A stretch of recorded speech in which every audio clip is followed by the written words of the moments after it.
Good morning, everybody. Welcome to Treya Tarot. This is the collective reading for Wednesday, February 12th, 2025. Welcome to your new, the new moon in Leo? Or the full moon in Leo, rather, excuse me. Sorry about missing Monday.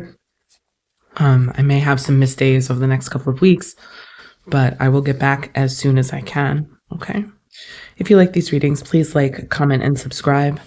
It helps the channel out, and it tells me who's into these readings and how I can improve. So if you like them, welcome.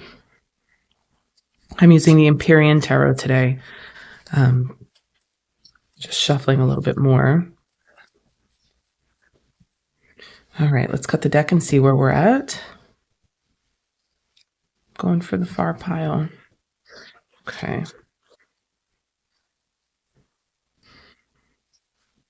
Nine of Cups, wish fulfillment, contentment, Ace of Swords, Ace of Daggers, new ideas, new mental direction, new self-concept, the Eight of Globes, or the Eight of Discs, coins, pentacles, and then the Six of Swords. Interesting. So there's themes here of work and peace and rest and movement away from trouble, which I think is beautiful. I'm loving seeing that because of all of the themes from the past 2 weeks. All right, Nine of Cups, wish fulfillment, contentment. I have a feeling that may have come through just as the resolution of a circumstance, or the potential, like it was for me, the overturning of a past circumstance that was similar but has ended in a different way. So there is the potential there for healing in that nine. I like the Nine of Cups because even though it is about, receiving a wish, or, wish granted, or contentment in general, there's the experience there of, how do I say this? Of understanding that it's a level-headed contentment. The Nine of Cups is not, how do I say this? It's not elation. It's contented fulfillment. Like, okay, this is good. It's very even-keeled and level-headed, which I enjoy. The Ace of Swords tells me that this thing, whatever's coming up today for the rest of the week, reorients ourselves, or the people who resonate with this story, because obviously not everyone's going to feel this. But the Ace of Swords following the Nine of Cups tells me that there's this reorientation of the way we view something, the way we think about something, that points us in a new path, points us in a new direction. Eight of Globes, Eight of Pentacles is work. It's dedication to a cause, to a project, to a entity, to something physical. So there is this reorientation and dedication to a path that becomes very real. So it's a sense of like, I'm going in this direction and I'm going to create something here that everyone else can also see or interact with. The Six of Swords is movement away from difficulty. So there's a path clearing that is wanted on some level. Death, Ten of Swords, Seven of Cups. Interesting. Okay. And strength. So the thing about this is that it seems to be a dichotomous experience that is both reminiscent of a past trauma or issue or sadness or event that we may have had in the past that almost completely reverses itself on some level. So it's either that you re-experience it and it resolves, or that the experience of going through the reminders creates some sort of healing, some sort of transformation. The beauty of this is that ace heals that 10. That ace is the point forward after the self-degrading cycle, you know? The 7 of Cups is always about confusion or false options, things like that. And then the 8 of Globes, the replacement. I see it as this. This row here is replacing this row on some level. So the contentment and fulfillment is replacing the constant need for transformation or the constant need for change. The ace, the new path forward, the new thing is replacing the self-fulfilling prophecy, cyclical experience of heartbreak and damage on some level. The 8, the work, the dedication is replacing the confusion and the false options. And the 6, which is movement away from difficulty, is replacing the need for strength. We're moving on. We're moving on from a painful cycle here. 8 of Swords, self-imposed prison. So the thing with the 8 of Swords is that it's a mental confinement based on belief systems and ideals that are no longer suitable.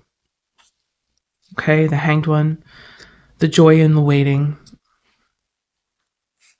the Sovereign of Daggers, which is the Queen of Swords, and the 8 of Cups. Okay, so the Queen of Swords is cutting out something. We're moving away from a period of our lives or our experience potentially here that used to feel very important to us or very self-defining.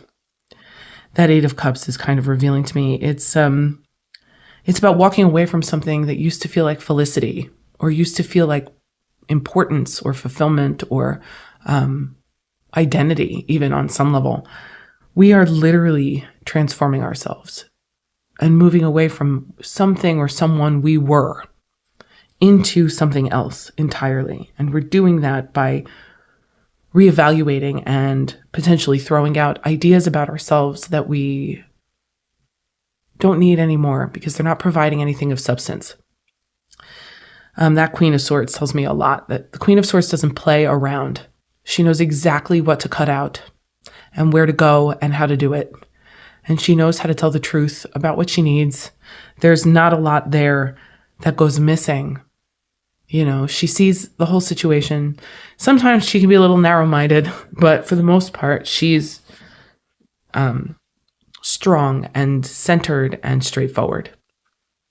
And I feel like to have her overseeing the influence of that 8 of Cups, of that movement away from something, is beautiful because she will not let you stray. She will not let you falter. That energy right there is certain. Page of Wands, Ace of Pentacles, and the Tower. Okay. The interesting thing to pull Death and the Tower in one reading, this is a big change. That's what this feels like. This is a big change, and it may include some kind of loss. Although I get the distinct feeling that it won't be the loss you're expecting. It may be the loss of something that you don't realize you are ready to let go of or that you need to let go of, even though it's difficult. But it is not the loss that feels like, it may not be a devastating loss. It may be a loss that's ready, that's approaching its time. The Seeker of Wands, the Page of Wands, that experience of considering and thinking about what drives us, what our motivations are, where we belong, what location we belong in, who we belong with, what feels like passion, what is enlivening for us. The Ace of Pentacles is the offer. It's a new physical reality. It's resources incoming. It's centered here between the thoughts about what we want with that Seeker of Wands and the loss implied in the Tower. The thing with this Tower that I love, this is probably my favorite Tower card of all the decks I've worked with, because there's stars on the inside. There's light behind the falling apart. This Tower is old and it needs to come down. It's not a situation or a circumstance that feels sustaining or present, as in present tense. So the beautiful thing about this particular card is the way the sky behind the degrading tower sparkles, essentially. There's hope here. There's hope in there, even through the destruction. Anxiety, 9 of daggers, or 9 of swords, and the 7 of swords, manipulation for a purpose. The interesting thing here is the anxiety. All these swords cards, this is all very mental. So I see this as attempting to avoid an anxiety by manipulating the self or convincing yourself of something that may not be true. So I would say that that might be a warning that I can extend, in that if you do resonate with this story, try not to soothe your anxiety by telling yourself things that aren't happening. The anxiety will pass once you recenter and restabilize into the new direction forward. So you don't have to worry about this. The 7 of swords can also be disarming an opponent through manipulative tactics. Sometimes the 7 is an influence that, while potentially deceitful, is not actually negative. Although in this deck, the card itself does look quite dark. But the 7 of swords is essentially a manipulation of some kind, but it can be a self-manipulation. It can be a manipulation of your own mental patterning. So there's that. And then the 9 of pentacles, walking through your garden of riches. Something shifting from barren to fertile, from destructive to creative, from sad or difficult or emotionally taxing to expansive. And as we move through this, whatever we have to shed to get there will fall away naturally. So try and keep your mind focused on what it is you're actually trying to achieve and who you actually are now. And you should fare pretty decently through this transit, or through this experience, through this full moon. I wonder how the Leo full moon will impact everyone. Mostly I'm excited for the freedom that it implies, because Leo is very fierce and free. And I love that influence. So try to channel that energy if you can this week. All right. Have a good day. Have a good week. I will see you on Friday. All right.